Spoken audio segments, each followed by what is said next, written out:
अस्सलाम वालेकुम, बिस्मिल्लाहिर्रहमानिर्रहीम। जी आज हम बना रहे हैं करेले चिकन। कुछ मेरी सिस्टर्स जो हैं उनके जो करेले काफ़ी कड़वे बन जाते हैं, तो आज मैं आपके साथ शेयर करूंगी कि चिकन करेले हम बनाएंगे, करेले बिल्कुल भी कड़वे नहीं बनेंगे। तो अभी हम बनाना स्टार्ट करते हैं। जिसके लिए हमें चाहिए, मैंने तकरीबन 1 फुल चिकन ली है। नॉर्मल साइज़ की जो हमें कढ़ाई कट में मिलती है वैसे मैंने कढ़ाई कट कटवा लिया था। और तकरीबन मैंने थोम और अदरक और लहसुन जो है वो कूटा हुआ है। इमाम दस्ते में कूटा, क्योंकि फ्रेश जो कूटने से ज़्यादा स्मेल अच्छी आती है, खुशबू बहुत ही अच्छी आती है और सालन का जो है टेस्ट बहुत अच्छा हो जाता है। इसके बीच में मैंने एक बड़ी इलायची और एक दालचीनी का टुकड़ा तकरीबन 1-1.5 इंच का, और मैंने 6 से 7 काली मिर्च साबित और 2 लौंग वो मैंने इसमें पीस ली है, क्योंकि जो ताज़ा गरम मसाला जो हम खुद कूटते हैं उसकी बहुत ही अच्छी खुशबू आती है, बहुत ही जायका जो है अच्छा हो जाता है। इसलिए मैंने इसके अंदर ही उसको कूट लिया है, और लहसुन और अदरक के अंदर। और ये मैंने तकरीबन 3 मीडियम साइज़ के जो है वो प्याज कट कर लिए हैं, क्योंकि जब हमने करेला और चिकन बनाना है उसके अंदर जो है मसाला बनाने के लिए हमें ज़्यादा चीज़ चाहिए, तो ज़्यादा प्याज और टमाटर चाहिए। इसलिए मैंने तकरीबन 3 मीडियम साइज़ के प्याज ले लिए हैं, और 1 बड़ा चम्मच जो है हल्दी, 1 बड़ा चम्मच और आधा चम्मच वो 1.5 चम्मच तकरीबन मैंने ये लाल सुर्ख मिर्च का ले लिया है। 1 चम्मच जो है मैंने सूखा धनिया पिसा हुआ ले लिया है, और 1 बड़ा चम्मच खाने का मैंने नमक ले लिया है। और तकरीबन टमाटर जो हैं वो मैंने ले लिए हैं। 4 अदद जो हैं टमाटर मैंने बड़े साइज़ के वो बारीक कट कर लिए हैं। और ये ऑयल जाएगा, तकरीबन 1 कप जो है वो ऑयल है जी। ये मैंने करेले जो हैं वो कट कर लिए हैं, और मैंने इनका छिलका भी बिल्कुल ज़ाया नहीं किया। मैंने इस छिलके को भी नमक लगा के अलग से कर लिया है, क्योंकि जब भी करेले बनाएं तो इसके करेले के छिलके जो हैं वो हमें नहीं फेंकने चाहिए। तो ये मैंने इनको छील के इनको भी नमक लगाया है, और ये कटिंग करके इनको भी नमक लगा दिया है। हम इनको धोकर इनको अच्छी तरह खुश करके इनको हम फ्राई कर लेंगे अलग से। छिलकों को अलग से फ्राई करेंगे और इनको अलग से फ्राई करेंगे, क्योंकि छिलके बहुत जल्दी फ्राई हो जाएंगे और इनको ज़रा टाइम लगेगा। इसलिए हम अलग अलग इनको सेपरेट करके इनको फ्राई करेंगे और ये डालेंगे, और इंशाल्लाह बिल्कुल भी कड़वे नहीं बनेंगे। तो अब हम रेसिपी स्टार्ट करते हैं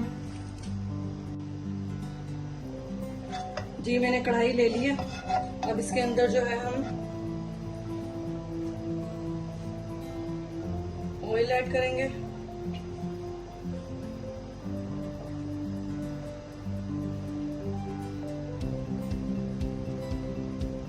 आग मैंने तेज जला दिया, तेज कर लिया।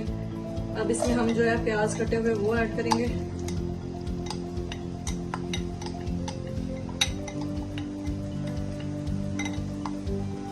प्याज को फ्राई करके लाइट गोल्डन से कलर का फ्राई कर लेंगे, और उसके बाद जो है हम बाकी चीजें ऐड करेंगे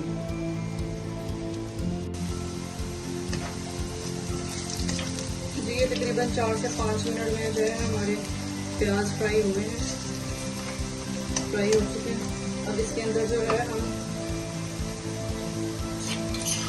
लहसुन अदरक का पेस्ट जो हमने बनाया था, जिसमें गरम मसाला भी हमने साथ ही कूट के रखा था, ये वो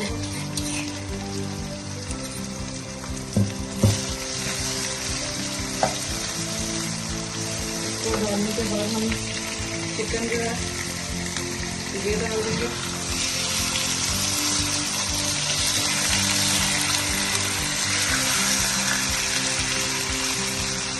चिकन के साथ ही जो है हमने इसमें नमक ऐड कर देना।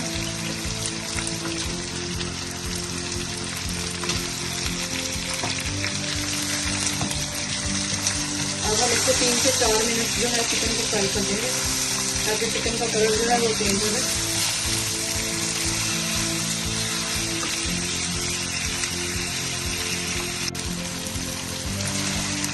जी चिकन जो है हमारी तकरीबन फ्राई हो चुकी है, इसने कलर चेंज कर लिया। अब हम इसके अंदर जो है बाकी चीज़ें सब ऐड करेंगे।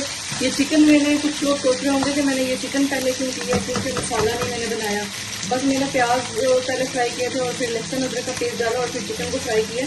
क्योंकि अक्सर लोग जब चिकन बनाते हैं तो वो पहले टमाटरों का अगर पेस्ट बना लें तो वो चिकन में से एक अजीब सी स्मेल आती है, कई दफ़ा खाते हुए काफ़ी स्मेल आने शुरू हो जाती है। तो ये अगर हम इस तरीके से बनाएंगे तो कभी भी चिकन में से जो है कोई स्मेल नहीं आएगी, बैड स्मेल नहीं आएगी, और खाते हुए मज़े की बनेगी और अच्छी तरह कुक हो जाएगी, ऐसे कोई खून की स्मेल नहीं आएगी।